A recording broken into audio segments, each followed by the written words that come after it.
What's good? What's good, y'all? Welcome to the Gen TV podcast. As always, your boy Ease. Hey, wonder sauce, God. What's up, man? What's going on? What's going on in your head, yo?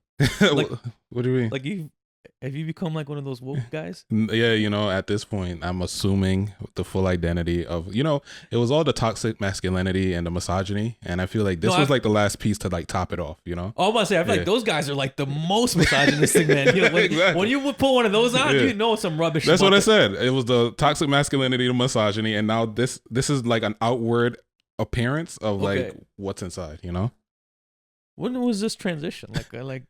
I don't know. Honestly, all jokes aside, it's just keeping my ear down. Okay. Yeah, that's really it. Bonnet.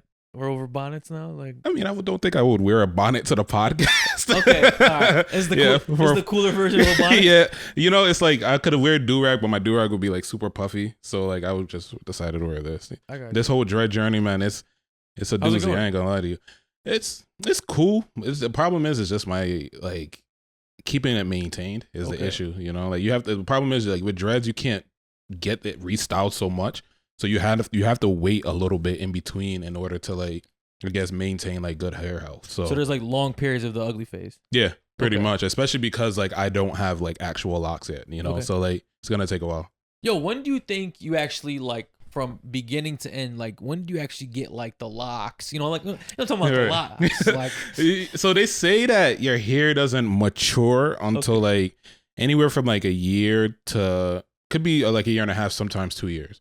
Oh, you got it. Yeah, I got a while to go because I started in March and now we're in July right now, so I got a ways to go. Yeah, so. Oh, this is like a committed like. Exactly, that's what they say. A lot of people end up like quitting in between because of how long of a process it is, and your hair is frizzy. You look rough most of the time, but we both know I don't mind looking rough. You know what I mean? Like I'm generally look rough on a day to day. No, for sure. Yeah, you don't care at all. Nah, not at all. So you don't care how you come out looking. Not at all. I mean, the confidence is within. It's not outside. This guy gets stressed in the dark.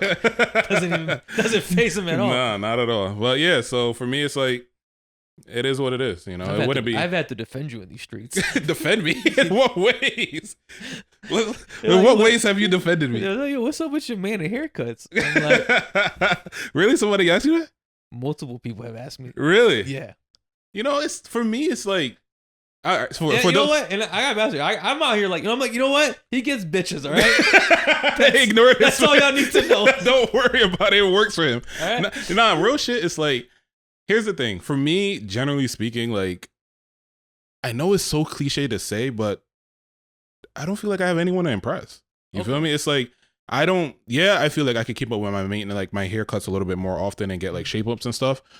But for what? You feel me? It's like most of the time I'm either, especially right now, like I'm just going to work and going home. So it's like, why take the extra cost to get my haircut for the people at work to just see it? Me too. Like I don't go out that much right now, but like I just like it. It's almost kind of like how I assume women feel when they get a manicure, pedicure.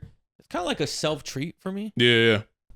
I mean, for me, it's like, I could see the appeal to it, but generally speaking, like I've gone, bro, like 6 months, like without getting a haircut or a shape up, That was the main time I was defending it. But the thing for me is like, I wouldn't really get it done unless like I'm going to do something, like there's an event or anything. So if there's no events in between, it is what it is for me. Like I feel like, well, you know what? I do want to kind of give you your flowers. Sorry for interrupting. My flowers, okay. I want to give you some flowers. Yeah. And maybe you should use this as motivation to get more haircuts. Okay.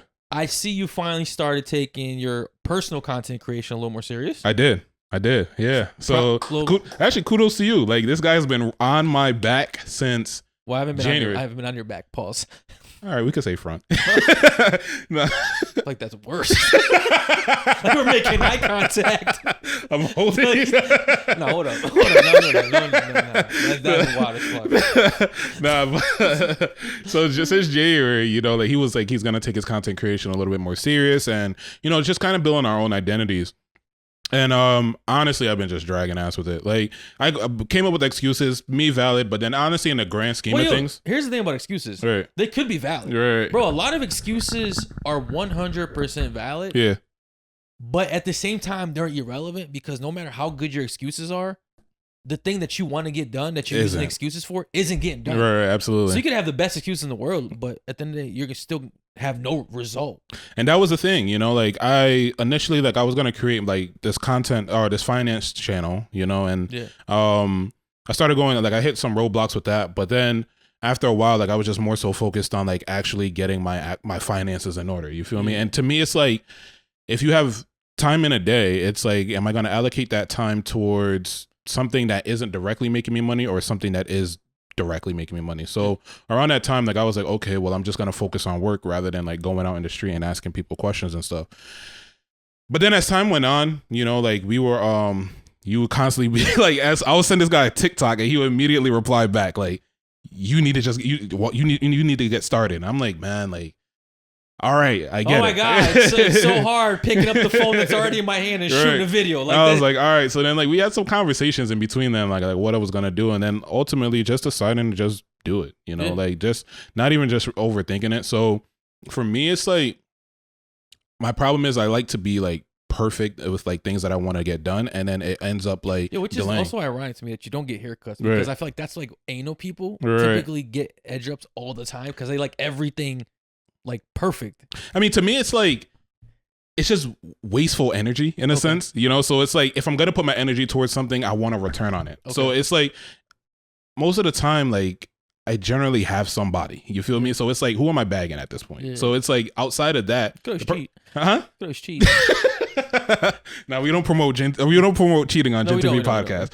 But so generally it's like I already got my person, but then obviously like, you know, the argument is you could, you know, be looking good for your person, but whatever. For me, it's like ultimately it's like whenever I start something, I want to give it like my 100% energy, and I want it to be like relatively perfect, you know. And I started up the channel and or the page, and I was just like, you know what, I'm just gonna do whatever. You feel me? So some of the stuff is like trending things, some of the things is just things that hit my mind, just random thoughts. It's funny because like last night Drake dropped that his preview to like the Iceman thing, and I randomly make a clip saying like, why am I staring at a block of exactly I'm staring at a block of ice, and that was like one of the best the second best performing clips on the thing. Isn't it so true what they say about like content going viral? It's like the one piece of content that you put no thought into it. You don't really give two shits about it. Like, that's the one.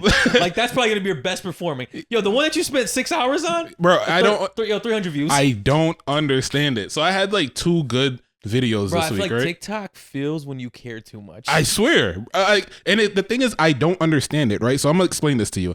So I had one good video this week, right? That was like my highest views video this week. And I'm like, all right, let me just kind of keep this momentum going. I'm gonna do like another remake, right? So I remade this video again with like a different topic. That video did terrible, right? So then I was like, wait, hold on. Maybe it was like the time. So maybe it was the wrong time. So I'm going to post it again. Right. And I reposted it again on TikTok. And the first video was doing maybe like, I don't know, 100 views better at the time. Yo, out of nowhere, this second video just like took off. Like, and now the first video, exact same content, nothing changed, tags the same, bro, everything's the same. Yo, it makes no sense, yo. Bro, like, honestly, TikTok makes no sense in how like what goes viral and what doesn't. Like, I'll speak on our personal page right now, our podcast page. Right now, it's kind of going through a rough patch. Okay. And like before, it was doing really well. And it's like nothing changed, bro. Like it's the same content. Right. It's like, who did we piss off? You know, I'm trying to make sense of something that doesn't make sense, right? So I feel like what it is when they push it out to a certain amount of people, you just have to hit the right people. You feel me? Like I think that's what it bottom line like draws down to is like you hitting like the right people that's gonna like it and share it, and then that's it. Because you could hit like, let's just say 100 people that just swipe past it, or you get 100 people that were like, I don't know, 5 out of the 100 actually likes it and comments and shares it. So that's what I'm kind of gauging. I'm hoping that it's somewhere around that realm, but I mean, at this point, I don't know. I don't work for TikTok, but outside of that, man, I think one of the biggest lessons I've learned thus far is like I've been like just more comfortable in front of a camera, you know, like obviously, like, you know, you've been in front of a camera for 4 which years. is crazy, right? Because we've been doing this for 4 years, but we're having dialogue, right? So it's like you say something and I say something. It's different when you're talking to yourself. Exactly. It's like harder whenever like I'm trying to rehearse something or say something that's scripted. As we know, bro, multiple times we've done like some scripted stuff, and it takes me like 6 times to like get it right without stumbling over my words. So yeah, that's one of the things that like I'm getting better with. And like the anxiety, I mean, even though like, you know, the anxiety is still there and I don't know why, like I'm literally talking to myself. So I don't understand where the anxiety is. It's not a crowd. Right. It's like, I feel like I'm doing a presentation in front of class. Like that's the anxiety that I get whenever I'm shooting a video. So, and then it causes me to stumble and I start thinking while I'm talking and I start stumbling over my words. But outside of that, man, I'm honestly like loving the process. I'm not going to lie to you. Like I'm enjoying it a lot. All right, let me ask you this. Yeah. What's your ideal follower amount on TikTok, right? How many followers on TikTok would you have to where you're like, all right, I kind of made it. Like I'm kind of that nigga. Celebrity-ish? But like local. Like let's say local. Okay. Yo, to the point where like, yo, you kind of walk around a little bit of swagger. So you're like, all right, like I'm better than y'all. All right. My ideal count is 100. Like that's where I want to be at. So 100,000 followers. Like that's 100K. like when you get 100,000 followers, you'll feel accomplished. I feel the confidence would hit though. Yeah. Like I don't know. I feel like 355. 355? Yeah. No, 355 is like 355. I should be meeting the president. Right. Like 355. I feel like all right, 100. I'm good. You feel me? I'm making money. I got my own following, whatever. Yeah.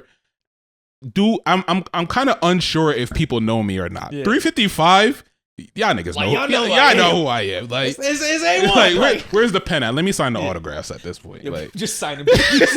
For real foreheads. Nah, yo, my number is 250. 250? Bro, if I had 250,000 followers on TikTok, I'd be like, okay, I've done something here. I don't know what it is, but I've done something. You cracked the code. I feel like I'd be like the most famous person in the town. Honestly, to be honest, yeah, because I don't think most people in our town do anything like social media. Crazy shit. You don't even know that for real, right? There could be like a guy down the street right now with 1 million followers on TikTok, and you would never know. Because that's the crazy shit about TikTok. Yo, sometimes I'll run into these pages, and they'll have like 3 million followers, and it's just like, yo, I've never seen you like once before. Right? Period. But it's like 3 million people follow you. Yeah, like you're a big deal. That's one thing I noticed now is like since I got into like creating content. Now I'm checking the follower count on people's pages, you know, and I'm actually like tracking that a little bit more now. So you're right. Like this is my first time seeing this person. This person got 500K, 3 million, a million. I'm like, bro, where have you been? Yo, that's the thing I like about TikTok, bro. There's so much space for anyone to be famous in a sense, right? Because it's like it's not where it's like limited people, right? Like, or only 20 people can be, you know, the top. No, like there could be 1 million people at the top, bro, and you'll never even know about like 900 of them. That's the crazy shit about me. No, absolutely. And the thing, there's so much money, yo. The thing that is the thing, bro. Like lately, I've been you know how the algorithm kind of like caters to what you've been watching, right? So lately, all my algorithm is like big time influencers just telling me how much they made this year so far. And it's like, yo, are these numbers real? It's and it's crazy because it's like, it's in our pockets. You feel me? Like you don't have to go to work. You don't have to deal with a boss that like is yelling down or breathing down your back all day long. You don't have to wear a uniform. Yeah. You're literally just doing something you love. Like there was a guy, right, that's on TikTok, and kind of like you said, like, you know, I'm going through these pages now that I'm like in this space now. I'm like getting more of this content pushed towards me. And there's this guy that I've been following where I've seen him periodically before, right? But now I'm like, okay, let me track like how much he's making. So like the math on TikTok is relatively easy. It's like $1 for every 1,000 views. And I'm like, yo, this guy is like shooting all of like, let's just say he's making a minute video and it takes him 15 minutes to make it, right? Yeah. Bro, he's raking in at least $30,000 a month. At least. Bro. At least 30K. I don't want to say I can't imagine it because one day we'll be there, but is that not insane? Yo, insane. Like, and you're literally just shooting a video. 30K a month off TikTok videos. Yo, and it's like that's not even the only stream of income for TikTok. You know, you have like you could sell products. I think you could do product sponsorships, like company sponsorships, brand deals is what I meant. Shit, yeah, man. So it's like I don't know. Bro, this is why I was so on you about becoming like, you know, an influencer on yourself, you know, or trying to become an influencer and going hard on your own TikTok. Because it's like, yo, this is our only chance, buddy. It's like, this is our only way out. If anyone's watching this and if you get any message from this podcast episode at all, I'm here to tell you, you're not making it. Jesus. Crush their plans, crush their dreams and aspirations. Your job isn't gonna help you make it out the mud. TikTok is the only answer at this point. Bro, I seriously don't see another way out, yo. Bro, TikTok, social media, period. I'm a guy. You know how much I make at this point. I make a pretty good living, right? Yeah. And I'm telling you, like, this is it. Like, I've maxed out. There's just no more, right? You think I'm getting somewhere with 2% raises every year? No, this is why I'm out here shaking hips on TikTok. You know what it is? It's like, if you think you're too cool for TikTok, you think you're too cool for money, bro. And that's one of the biggest things that I had to like get over too, because once again, like this content is being pushed towards me again, and there was this guy, this Asian guy, right, that was talking about you have to be a little bit zesty for TikTok, right? Yeah. And obviously that sentence sounds kind of rough, right? It sounds weird, and it's like, nah, I can't be zesty, but it's like you really do, because it's like, you're gonna have to. Being masculine on TikTok or on social media, most people just want to like sit in front of the camera and not really like. I don't want to say being masculine. I want to say being too cool. Being too cool, right? Because you could be masculine and boisterous and still zesty, but you can feel your presence through the camera. I don't think masculine and zesty is like one and goes hand in hand. I could show you some creators that will prove you wrong. That prove me wrong. Yeah. Okay, but. Yeah, I don't think like, so you have to be a little bit more. You know what's a perfect example of that one dude, that Nigerian dude that like eats all those foods, but he's like solid as fuck. The one that fucking dances? Yeah. That's a masculine, zesty guy. I don't think he's masculine. I think he's zesty. No, 100% zesty. Right. But he's also masculine. You think the muscles make him masculine? I think so. I'm not going to argue that. Yeah. I'm not going to argue that. But I think, so, like going into it, obviously, like, you're trying to, and me being like who I am, like I was in my real life, in the real world, I'm to myself. I don't really like, I'm not a loud, like center of attention kind of person. Yeah. Like, so it's definitely, I had to break out of my comfort zone for that and I'm still trying to break out of my comfort zone because it's just not like, unless you're extremely attractive or like you already have like a kind of a name for yourself, it just doesn't work for you. Yeah. Like everybody want to walk in and be a Duke Dennis, and it's like, you can't do that. You feel me? Like you're going to have to be like a Kai in a sense, you feel me? Where you're loud, obnoxious, or some sort of like appeal or attention in order to get people's attention. You feel me? So like for me, it's like you have to make people want to watch you. Exactly. And like I think something about you has to be entertaining. Like you got to create your own it factor. Like, what's the other Duke? He has the it factor being himself. Right. Like Kai, like he has to do other stuff. But you notice for those that follow Kai now, like you can see how his personality is changing now that he's on the top. You feel me? Like he's no longer, to me, I off of the last few videos I saw, and I could be wrong, I feel like ever since Streaming University, he's been more chill. I don't know if he's been exhausted. I don't know if he's tired out, or I don't know if the money got to him. You're feeling like, he's gotten so famous to the point where it's like, I don't need to be as amped up as I used to. Yeah, like I feel like he don't really gotta like try as hard. You feel me? Like I feel like once Streaming University hit, he went to immediately after being on BET. I feel like he became the man. Like he's like a household name. He's so he no longer has to be like over the top to get people's attention. Like pretty much at this point, they need him more than he needs them. Essentially, you feel me? So like you can see where like now he's becoming a little bit more chill, but we want to walk in and turn on a camera and immediately get followers for being chill. You feel me? And it's just not the case. Like you either have to add some sort of value or be entertaining. You feel me? And I'm trying to like get to the entertaining side. I feel like, the value side, which was like the finance thing from before, I think I might still sprinkle in a little bit here and there to, obviously the viewers are my bosses. You feel me? You guys are going to tell me what content I'm going to make. But like, so I'm going to sprinkle in a few of those in between to like, see what it is. What y'all like. Exactly. So, but outside of that, you feel me? I'm just going to just be myself, like just have these random thoughts until I find that thing that is like, okay, this is going to be the thing that like, is going to be my identity in a sense. So that's where I'm at with this whole social media thing. Man. Thing. Let's both get to 100K, yo. Yeah. What's your goals for the end of the year? Anything over where I'm at. I gotta have like, it's like I could just say these are my goals, but honestly, anything better than where I'm at right now. Yeah. Like my goal originally this year was to get 10,000 followers. But you have done. Congrats. Yeah. So I can get into the creator program. I made a couple bucks so far. Nice. But I got a long way to go. Where my goal is to like do this. Like put a target number on it. Throw a random number out there. This year? Yeah, by the end of the year. 20K. Okay. I'd like to be at double 20K up? followers. Yeah, double up. Yeah. Okay. But you? Obviously 10K. Yeah. Obviously. I think realistically 5K. Okay. Yeah, realistically. It's funny how you say it's so deflated, like it's nothing, like 5K. But when you think about it, it's crazy to think that like 5,000 people saw my content, like saw my face, right? And then they were like, yo, I kind of like this dude. Let me follow it. Like we don't really appreciate followers on a smaller scale because you see people with, million followers, right? So it's like, damn, I got nothing. But when you think about it, bro, like even one follower is like, damn, someone thinks I'm that cool. Like someone like rocks with me that much that they're like, yo, let me see what this guy's about. I hear you.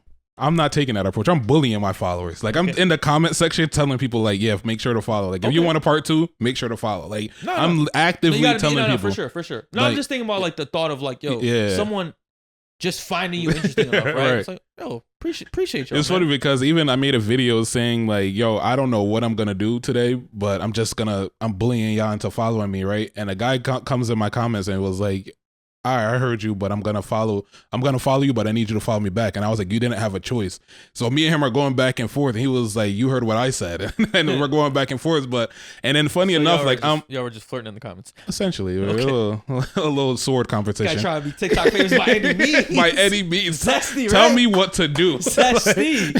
So funny enough, like I get a notification saying that like he viewed my account, and I'm like, did this motherfucker unfollow me? And but he didn't. It was just like I think he just ended up viewing it. But like I'm on it right now, so I'm up like I think since I started maybe like 120, like 120 followers. But I mean, we'll see. It's something. Yeah, we'll see how it goes. Yeah. What's up? Oh, just got back from vacation. Okay. Went to Canada. Yeah. Family trip. I got a question to you about trips, right? But first, let me just kind of give you an overview of my Canada trip. Okay. 2 things. Yeah. 2 things that kind of I didn't like about Canada. Okay. It's my second time in Canada. I went there a couple years ago for Rolling Loud. Mm-hmm. Kind of a different experience. This time I went to Niagara Falls, right? Took the kids, all that shit, right? One thing, Canada was full of stinky people.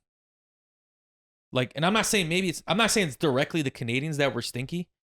Bro, there was so many people with fucking body odor at Niagara Falls. It was insane. Like these weren't Indians. I'm not gonna say the race. No. I don't want to get into that. Did they eat curry? A lot of people eat curry. I eat curry. Okay. It's not them. I'm not gonna say it's them. It's not those people. Bro, I'm sick of them getting bullied for smelling bad, right? Right. So I'm gonna bypass that. I think they do it to themselves, you know. All right. Whatever. All right. Either way, there was a lot of people that didn't wear deodorant at Niagara Falls. Okay. Right? It's a mix of people. I wasn't like pointing it out, I wasn't like, all right, it's this race or this race, all right? I'm just saying. All right? God. I think we got our answer. No, you didn't get an answer. In terms of who was at Niagara Falls. You didn't get an answer. You didn't get an answer. Okay. The second, this one kind of surprised me, right? Yeah. So obviously in America we tip because they pay waiters and waitresses like 50 cents an hour, right? That they choose to work at. That they signed up for it. They signed up for it, and then somehow we're responsible for their pay. Whatever. I've gotten over it, right? I've just accepted it. Okay. Right?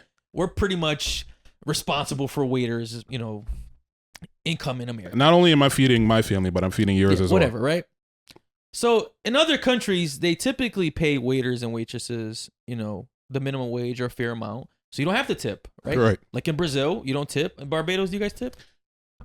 I think so, to be honest with you. I don't think we tip when we went to Barbados. I think at like the nicer places, yeah. Okay. But like, I think so. That's a good question. I don't know. All right. So in Brazil, we don't typically tip, right? Yeah. Unless that's like a very like American touristy place. Right. They're just trying to finesse Americans, right? But in Brazil, they pay them a fair amount. So I'm in Canada eating. I'm at a restaurant. And I'm like, it comes to the bill. And I'm like, yo, shit, do I tip over here? Because I'm like, I don't know, right? I don't know what the customs are here, right? So I go and I chat GPT this shit. I'm like, do you tip in Canada? Chat GPT is like, yes. So I'm like, okay. I'm like, this is still kind of suspicious. Right. Just so like, yes or no explanation after? Yeah. Very suspicious. So very human like chat GPT. Then I asked chat GPT. I'm like, are waiters and waitresses paid the minimum wage or a fair amount in Canada? And it's also yes. And then now it wants to talk a little bit, right? It's explaining itself. But it's still not enough for most people to survive on, especially in big cities. But I'm like, yo, what the fuck am I tipping for?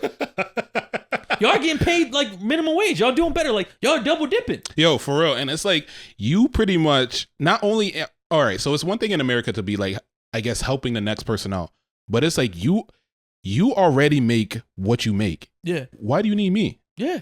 Like, what am I here for? Like, I kind of understand why we tip in America, but like Canada's just being real greedy right now. That's like, do you guys tip your doctors? Yeah, are you tipping your lawyers? Like, I don't know, right? Like that annoy me. Like, are construction workers getting tipped? That's the thing that I don't understand. You feel me? It's like these people are also doing, to me, a job that is a little bit more important. Yeah. But you're tipping, your workers. I tip because, you're pretty much just bullied into tipping now. Right. But, yeah. I'll leave it there, right? But here's my question to you. Right? Okay. So I just went on a family trip, right? Yeah. So my question to you is, right? Yeah. What's more fun? A baecation or a family trip or a guy's trip? It's always a guy's trip. I don't care what. You could put any trip, a family trip, a baecation, solo trip, any trip, a missionary trip. A guy's trip is always going to be above that. And I know, like, women don't want to hear it. So I said the same thing. Right. They call me gay on TikTok. Of course, because women don't want you to have any other fun outside of them. Like, God forbid I enjoy spending time with my boy. Yeah. You feel me? I would rather do that than sometimes spending time with my girl. Like, I feel like your girl is for certain things. You feel me? Like, your friends are for other things. Like, you could be your true self around your friends. Like, so you're phoning in front of your girl? No, I'm not gonna say I'm phoning around my girl. What I am saying is that, like, you feel me? It's like you could only have but so much fun with your girl. Yeah. And everybody want to say, like, okay, my girl is my best friend or my girl is my friend, and it's like, yeah, but how far can you really go with that? Can you be your true self around your girl? I mean, when you're with your guys, the type of conversations you have and the type of jokes you have, it's like, it's definitely certain ones that you can't have with your girl. You're farting around your friends. You're like, you get, like, it's just everything. You feel me? Like, the comfortability level is completely like. What I will say though about guys trips compared to vacations is it's a lot cheaper. 1,000%.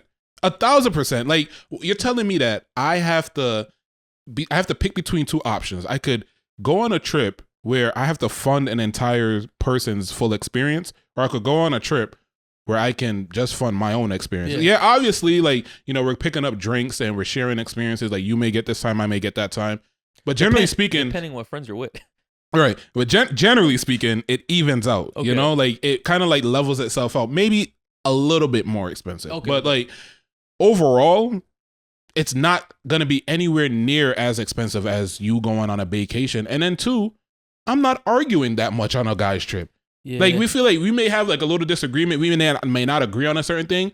But generally speaking, one of us is going to suck it up, pause, and then move on to the task at hand. I had a vacation run one time because the girls with like micro attitude. Oh, just once?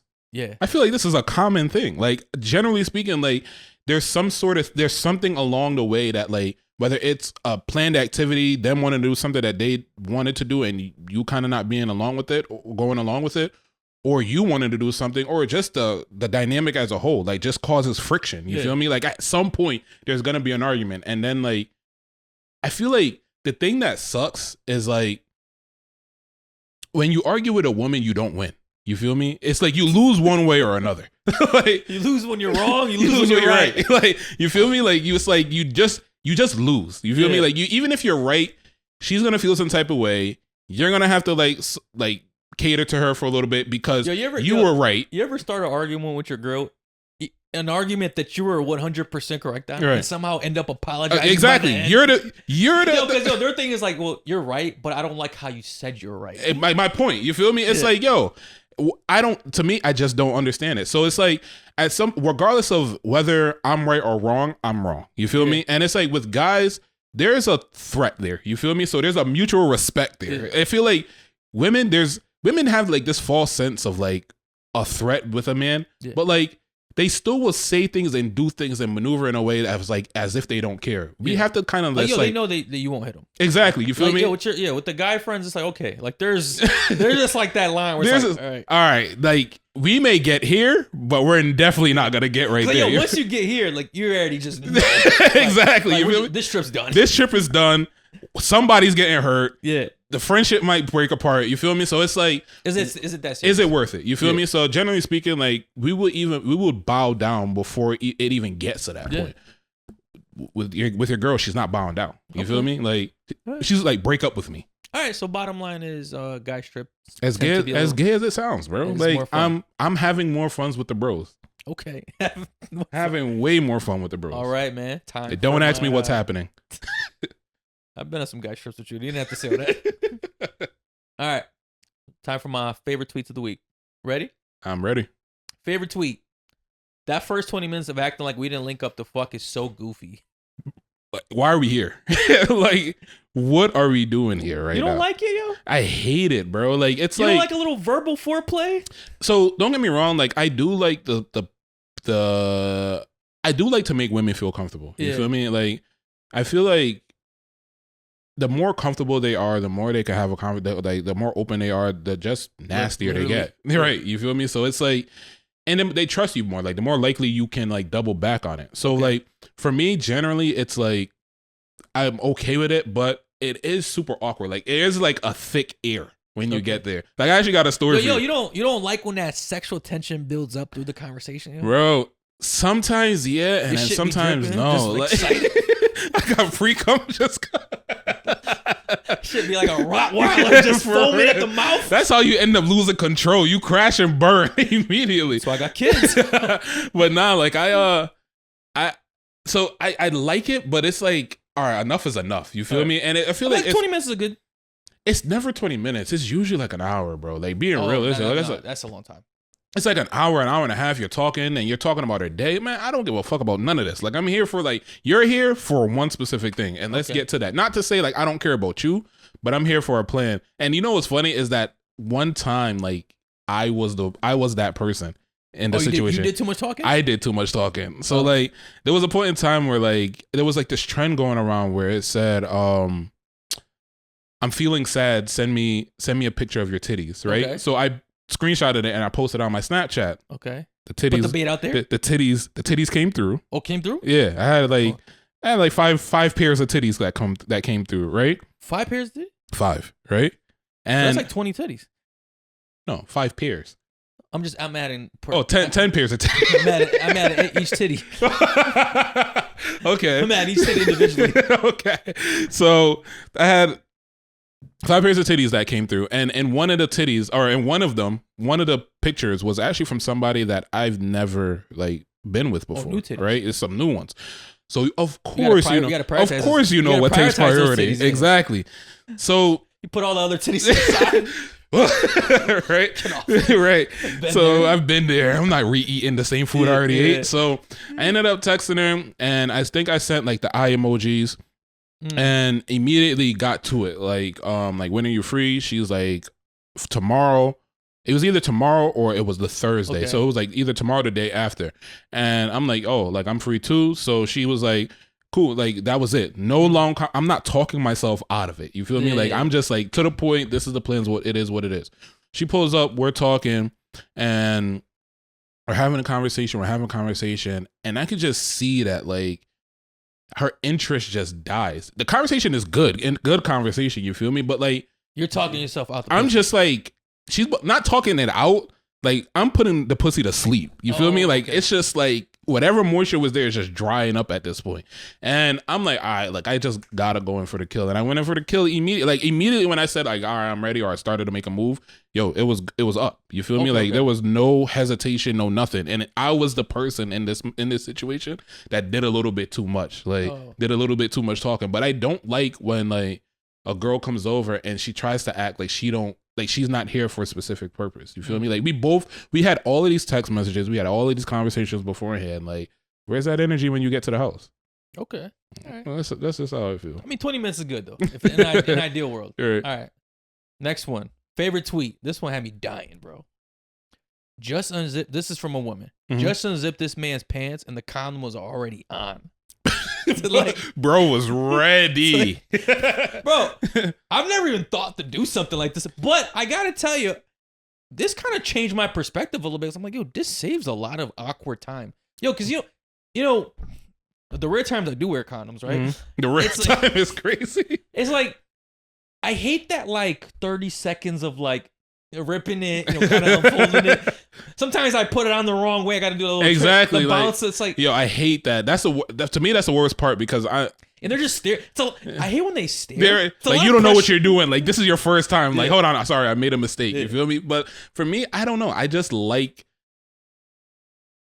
kind of like it because I like when they like. Sometimes if you get a real nasty one, like they'll put it on for you, or they'll be like, "Oh, like go get the condom," and it's like, "All right, bet." So I've only had this one time. Okay. Put it on with your mouth.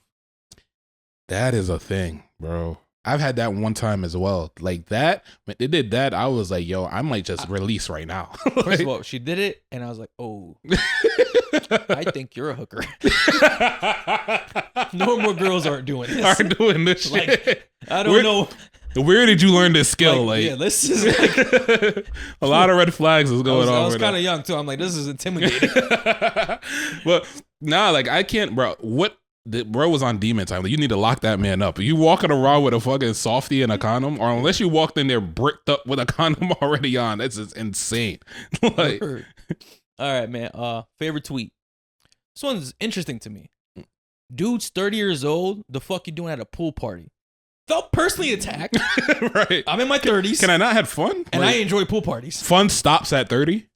Bro, I feel like anyone under 30 thinks that after you turn 30, like your life should just end. Like you shouldn't go outside. Like no, you shouldn't even exist. Yo, anyone in their 20s thinks all 30-year-olds are pretty much 60-year-olds at this point. It's crazy because like I remember when I was younger, I used to think the exact same thing. You feel me? Yeah. Like I was like, 30, like that's so old. You feel me? And I felt like an adult. Like go be home with your kids. Bro, for real. Like it's funny because like I remember when like looking back at life, bro, we were older than like our age right now.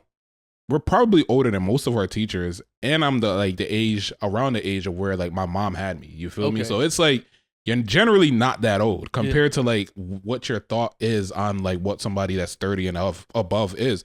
But like, I feel like when I was younger, also when I would go out and we would go to parties, I did and still kind of do cringe whenever I see. You cringe yourself? No, whenever I see an older person like inside of the party, it's like.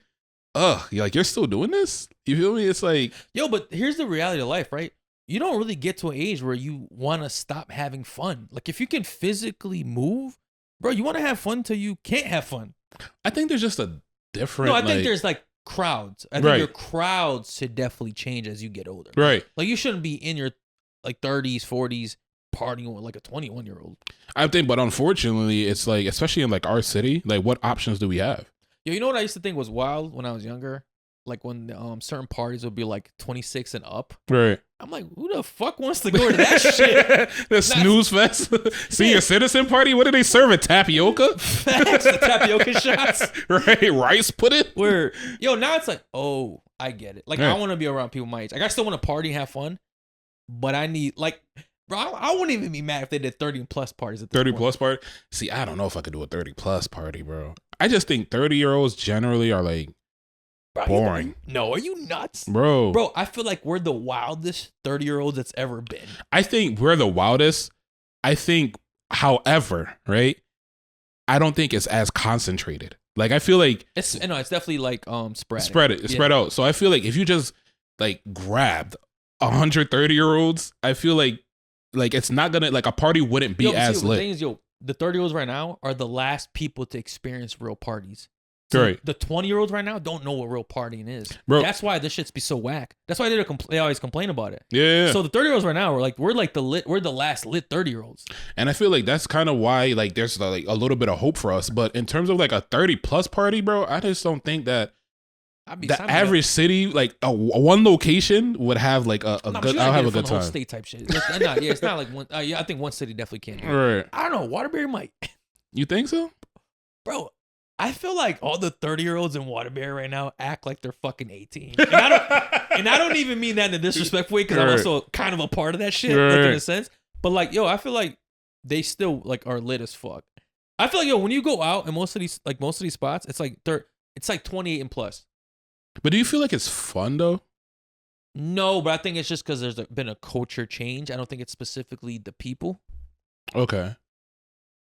I can't argue that, but to me, I feel like the young people do bring a little bit of liveliness to the party. No, but I think that's just like the law of nature. Right. Like, with youthness comes liveliness. Right. Like, I think that's just like an overall spectrum thing outside of partying. So I'm not. You know what?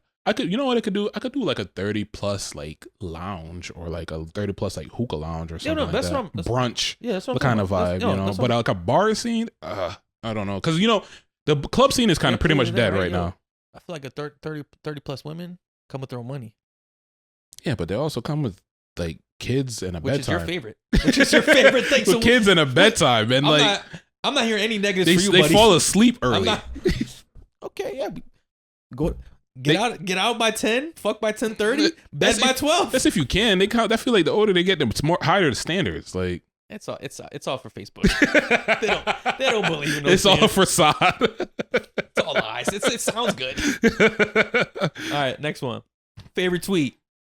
Men do not fetishize hood rats like women fetishize hood dudes. Not even close. Ooh. This one had me thinking. Because women love hood dudes. They love a hood guy. You don't think men fetishize hood rats? I don't think so, bro. I think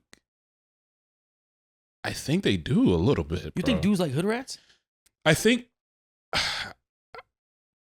guys like the easiest kill. Okay. And I feel like hood rats typically is the easiest kill. I feel like hood rats typically like are more. They view men and women as like equal in a sense. So like in sexual promiscuity. So hood rats are like the most progressive women, is what you're saying? Essentially, right? Okay. Like they just want to, especially with the music that they listen to and their influences, like they just tend to be a little bit more sexually promiscuous. So it's like in the club or in a bar or at a party or whatever, you feel me? I think it's like they typically would go for like the easier That's the kill. last option though. I feel like hood rats are the last option. I feel like after you failed every possible try, you go for the hood rat. You think so? And that's after you failed the fat chick. No, that's why the fat chick got a random stray, bro. I'm just speaking for what it is. Nah, all right. So I'm gonna say yeah. I'm gonna say guys go for hood rats. I don't think as much for sure. I'm definitely gonna agree with that, right? Okay. But I definitely do think that guys go for hood rats. But hood rats always look so greasy. They do, bro. And Sexy Red is the best example of that. I don't know. Like I just feel like I feel like guys, we don't typically like dirty looking women. Bro, sometimes some niggas go for pussy. Like, as long as they got a vagina. And I feel like I've known some guys, right? I know some guys, know some guys. These are active friends? Active friends, right? No, you're not as close of a friends, but like active friends that have taken down some stuff. I feel like, but like generally speaking, like on purpose, like that was their like go-to. Generally speaking, a kill is a kill. Like, you feel me? So for them, it's like, if I'm leaving here with something, am I worse off if I left with nothing? I think sometimes, you just gotta go back to your hand, yo. Like I don't know, which is why I said, which is why, like, Lucy, whatever you call yours, right? Well, for me, bro, I think when men do go for some hood rats. I'm not saying they don't go for it. I don't think they fetishize it. I feel like it's a last option, and I don't think they make them their girlfriend. Yo, but I feel like for a lot of women, hood dudes are a first option. And I'm gonna say, like, I don't think they make them their girlfriend. Like, I feel like they generally would, like, they'll smash them real quick. But outside of that, like, they're not gonna, like, cuff them, make them, like, invest too much time and energy into them. You feel me? I think but that be the ones that get pregnant. Yo, for real, that be the ones. Hood rats stay getting pregnant. They fertile, bro. I feel like the tier is like Puerto Ricans, hood rats. Dominicans, hood rats, right there. God forbid it's a Puerto Rican hood rat. Oh my God. You breathe on her, she's pregnant. All right, man. My last favorite tweet of the week. Yeah. This one's a shout out to Simone. Okay. Y'all, I was at Five Guys, checked my finances, and had to go to Wendy's. Okay. This is a little sub. Yo, I don't think that like there will ever be a place where I could, or ever be a time in my life, no matter how much money I make, that I'll be able to ball out at Five Guys and be like, yo, I don't care. Okay. I could afford it. I could pay for it, but to where it doesn't bother me. You feel me? I feel like they're just so expensive. So yeah, I could see that for sure. Yo, what you think of that B. Simone thing, yo? Like her crying about her finances. I think she was, honestly, I think the whole interview just showed how much of a terrible person she is. To be honest with you, like she's always in some dumb shit, isn't she? Right, always. Like I feel like she made that post a couple years ago talking about she needs she can't date 9 to 5 she can't date a 9 to 5 guy. She needs an Yeah. entrepreneur. And then doubling back now, lo and behold, look how karma works. Her finances got messed up. And then on top of that, she's kind of shitting on the people that go to H&M. Which I go to H&M. I like H&M. I didn't think it was like bottom tier. It's not like, yo, if she said PCX, right? I understand. Mad Rag. Yeah, if she Rainbow. said Rainbow, Right. All those other ones, it was just Charlotte Russe one of the cheap ones. I don't know. No, I think Charlotte Russe is kind of expensive. What's that other one that was like girls used to go to? They fucking used to kill it. It just closed down too. I don't know. Rainbow. I don't know. Whatever. Y'all be shopping at Shein and shit. Right. But for me, it's like, I think so. So those were two things. And I think the second thing is also like her friend said that she had an opportunity and she felt jealous. And she said out of her own mouth that she felt jealous because her friend didn't include her in an opportunity. And it's like, damn, like this is supposed to be your friend. You feel me? And it's like, you feel like you can only be truly happy for a friend if you're part of it. Yeah, she be saying some weird shit. Right. Right? All right, so I kind of came up with a B. Simone game. Okay. So I'm gonna give you like an option, and then you gotta choose like the lower option of it. Right? Okay. How this person did like Five Guys and then chose one. I like that. I like this. All right. Y'all, I was at Popeyes, checked my finances, and had to go to KFC. KFC. KFC. Nah, KFC. I feel like KFC and Popeyes are equal, man. What's Crown fried chicken. All right, that's Crown fried chicken. Crown fried chicken. Crown fried chicken. Used to slap though. That used to slap. Crown fried chicken is that slap, bro. That was all right. Crown fried chicken. That's definitely Kennedy fried chicken was another one. That's definitely bottom tier chicken. That's bottom tier. That might not even be chicken. Ooh, Irving gas station chicken. If y'all don't know, that's some local shit. Yeah. Bro, every time I eat Irving gas station, my stomach is in shambles. That's a laxative. Bro. Yo, you need your stomach cleared out. Eat some Irving fried chicken. Get some Irving fried chicken. That should be sitting out there for days. Yo, I don't know what it is. The nasty grease, whatever. Yo, I ordered some Hennessy, checked my finances, and had to order like E&J. Yeah, E&J. Oh, yeah, E&J. E&J. Is Bukov cognac? Nah. Bukov is like motor oil. Like I was. So we're gonna leave it on some E&J. You drink E&J, that's disgusting. Yo, like, E&J is definitely the poor man's Hennessy. If somebody tells me they drink E&J, I immediately judge them. You shouldn't judge them. They got hands. If someone drinks E&J on the regular, that's not a person you want to be fucking around with. Bro, I don't think I could associate with a person that drinks E&J consistently. It's like, how many years did you do? Right. That's like my first What question. did you go through? Where, I was going to buy some Jordans, looked at my finances, and had to buy some... Some Shaqs? Okay, Shaqs, Some Shaqs. And ones? And ones is... Ooh. What's worse, Shaqs or and ones? I might have to go with Shaqs. Over and ones? Yeah, I might have to go with Shaqs. I feel like and ones is like... And ones is down there, like it's bad, but I feel like Shaqs, they just have a bad stigma. You feel me? Like I just can't do Shaqs at all. Like, nah. Like you a big man like bro, Shaq. I can't. Nah. You feel me? It's like in ones I could put them on my feet and I won't be happy with them. Shaqs, when my mom tried to buy me a pair of Shaqs, I would not put them on my feet, bro. Okay. Yeah, I just could not do it. You got a pair before. Bro, she tried to, and I told her I'm not taking these. Like, we could go to Payless. So I'm not taking these Shaqs. Barefoot before Yo, I'm not doing it. All right, 2 more. Y'all, I was gonna go buy an iPhone, check my finances, and have to buy. Bro, any Galaxy. Any Galaxy? any Galaxy. Yo, are Androids Galaxies?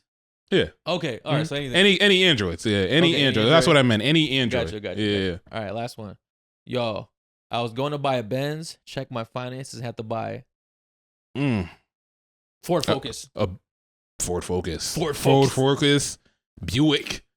Now Buicks are nice now, yo. They are nice, but they just like, ugh. Something about them just is very unsettling. Yeah. But it's like they're nice. Buicks are nice. Ford Focus. Ford Focus, that's like a real like, nah, I can't do it. Yeah.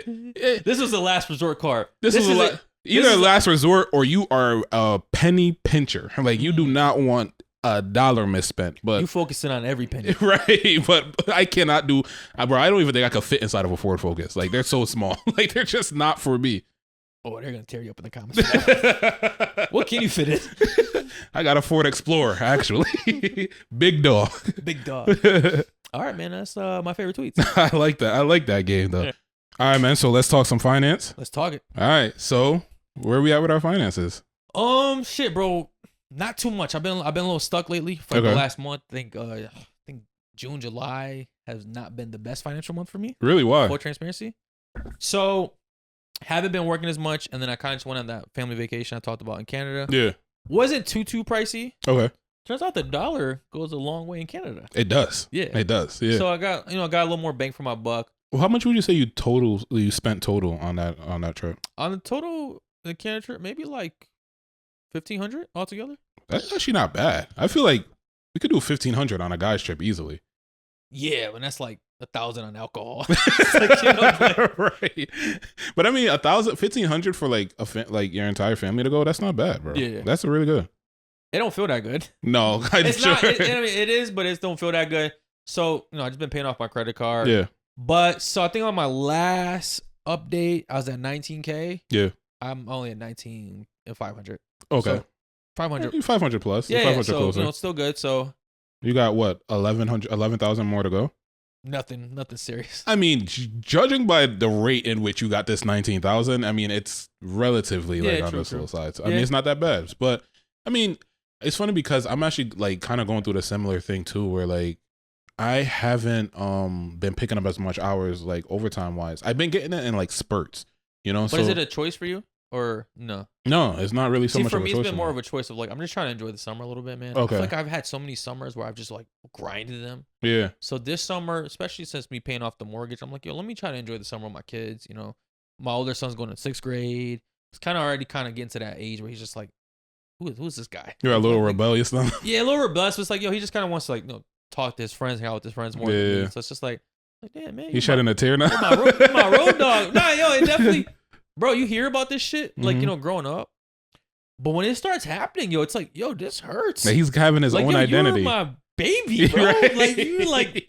I couldn't imagine that, to be honest with you. It's like you having a person as you've been like, I guess that's been glued to your hip for life. You feel me? And then now they're becoming their own person. Yeah, I say you got a little bit of hair in his nuts now. Let's say you think you don't need me. Yeah, you think you too cool for you. Yeah, you're corny to him. Back to you. So how's your finances? My finances is all right. So I'm up to $3,600. Okay. Yeah, so I'm up to $3,600 right now. It's almost 4K. Yeah, it's 5K around the corner. Bro, it's crazy because I actually had that epiphany like last week sometime. I was sitting down and I was like beating myself up because, obviously like we talked about it where my goal for the year was 36, right? Which I thought was insane. It was feasible, right? And yeah, I was really like, I had like mapped out an entire plan to where I was making it feasible. I had cut back on a lot of my debt, cut down on my expenses. And I was just pretty much surviving on what I needed. You feel me? And the leftover would have been equated to like 36. Obviously, it would have been a stretch. You feel me? So like as time kept going on and I kept having to focus on other things, I kept pushing back the date. So it went from January 1st to like March. I think after March, I was just like, you know what?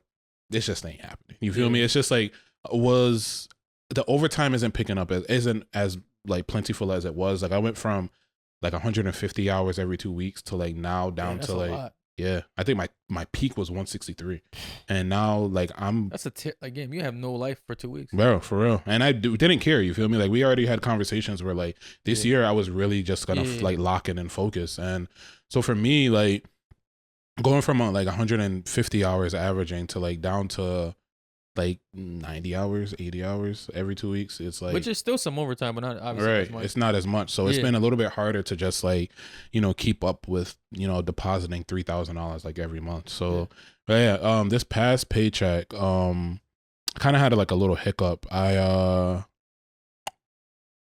in January, I paid up my car insurance for 6 months, and it was time for it to renew in June, May or June. I think it was May. And obviously with like the overtime being a little bit low right now, like I couldn't really like I didn't want to pay off 6 months worth of my my policy and not really have any money. Like but my problem is like, especially like earlier on, I was so focused on like, you know, cutting back expenses and paying off debt that like I just delayed like my savings. Well, it's hard to save money and pay off things at the same time, like it's kind of nearly impossible unless you have like an extremely high income. My point. So like I was just like delaying my savings, and it just kept pushing back and pushing back and pushing back. And then when I finally got to the place where I wanted to be, the overtime was gone. So like I was like, I'm no longer doing that. My main focus is gonna be my savings account. So I at least want it to be above $1,000 for this pay period, but I couldn't because like I had to make a monthly payment towards like my car insurance policy. So I ended up depositing like $800 into it. So I'm up to like, you know, $3,600. And it like I said, it dawned on me last week, like, wow, like I'm close to 5K, you know, like. Yo, and a lot of people don't have 5K, man. So right. I mean, and only about like, I want to say like 2 months, 3 months. Yo, because you were at zero for a minute. Yeah. I'm like, I don't think this is happening. Exactly.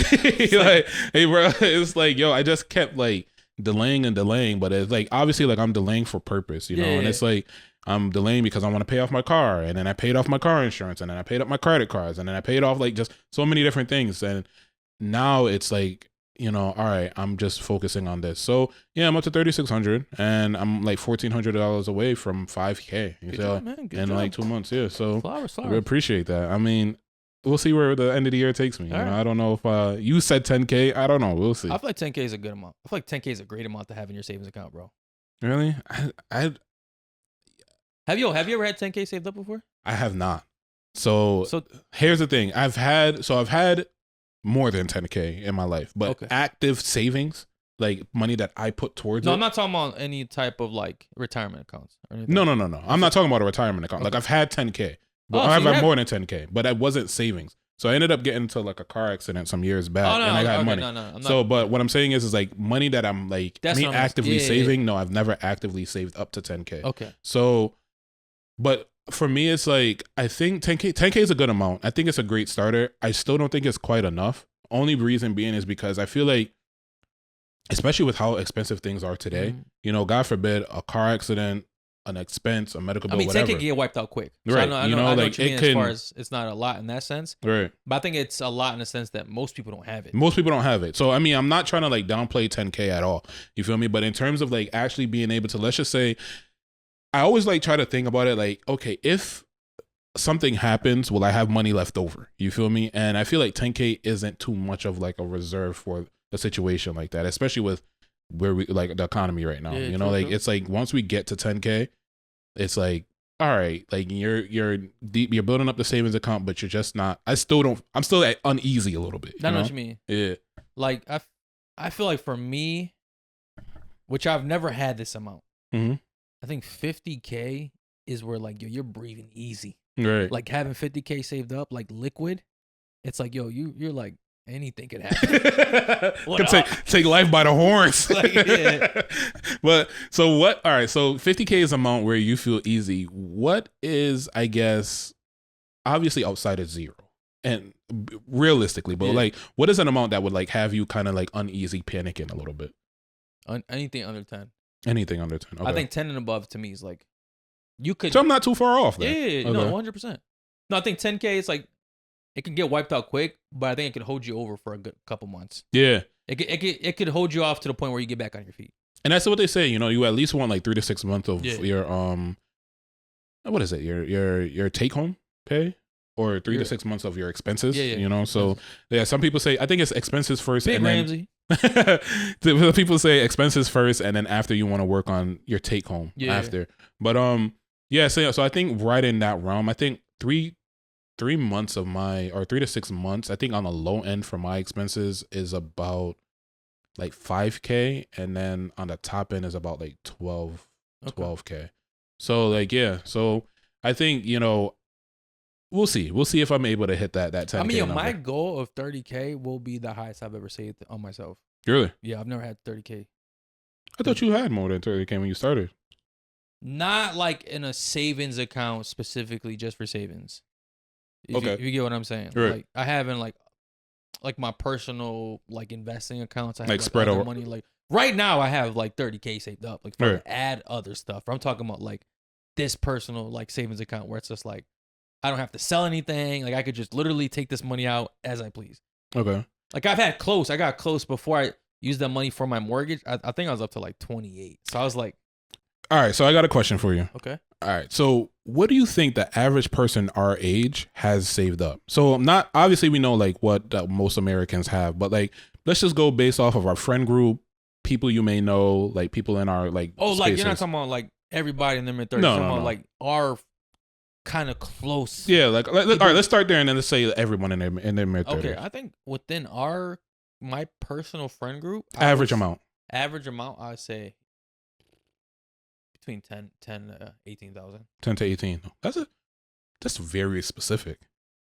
I think so. I mean, it's funny because my friend group's it's interesting. Right. It's a crazy dynamic here, right? I got boys that probably got $10 in the bank today. That old money. That old money. Right. Actually, yeah. I gotta make some calls. Right. And then I got, boys that like probably got like 80K saved up. Right. So I'm averaging the negative 10 and the 80K. Right. I think between 10 and 18K, bro. Is a feasible amount. Okay. Yeah. Now, what do you think the average American, like in our age group, has? Not including retirements account. I'm talking about not strictly savings account. Not like the people that aren't working, that trap. Like people that are actually working, doing what they are. I'll say 10K. 10K I think too? The average American in their mid-30s right now has 10K saved up. I think they got like 4,000. 3 to 4,000. 3 to 4,000? Yeah, I think like the average working class. I would say 5 to 10. I think 5's kind of like that point where it's like I feel like a lot of people do got it. My range, I'm gonna say, the average working 30-year-old, I would say probably has around like 3 to 6. Yo, but you also gotta factor in, right? I work in healthcare. Healthcare workers do make a good amount of money. So I would say like the people I'm around working, I think 10K easily too. But then you also got to think about people make good money, but sometimes people just don't have good spending habits. Nah, for sure. But I don't know. Just from like the conversations I feel like I hear at work and people just like buying properties and doing all this type of stuff. I say, okay, you got a little bit of change. Right. Probably not as much as you should. Right. But you're doing You okay. got something. Yeah. And I feel like for our friend group, I feel like that 10 to 18 is like kind of spot on, bro. I ain't gonna lie to you. I feel like that's a really good range of like an average amount. Now, obviously not every person has 10. And I got kind of like some personal friends that like aren't as close to you, but and you got some personal friends that are a lot cooler with you than me, right? Right. How about on your like, your main like 4? All right, my main 4,